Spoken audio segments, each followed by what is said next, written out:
So when I was working at Ralph Lauren, we had weekly meetings and fitting on a model.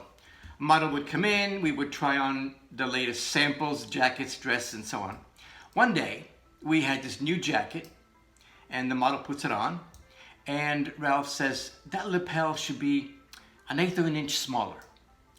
I was so young and naive, and I didn't know. I'm thinking, well, 1/8 of an inch, who's gonna know the difference? 1/8 of an inch, right? Anyway, so took notes, went back to the sample room, told the tailors and the seamstress what to do, and so on.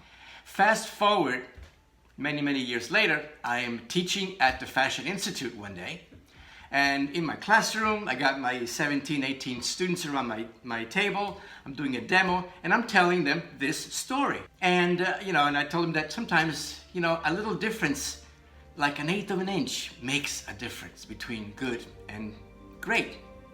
Anyway, so I do my demo, I tell the story, they go back to their desks and they continue with their work.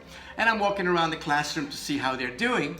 And one student, this one girl, was writing something on her hand.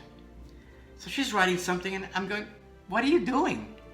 And she showed it to me and it said, the difference between good and great is 1/8 of an inch.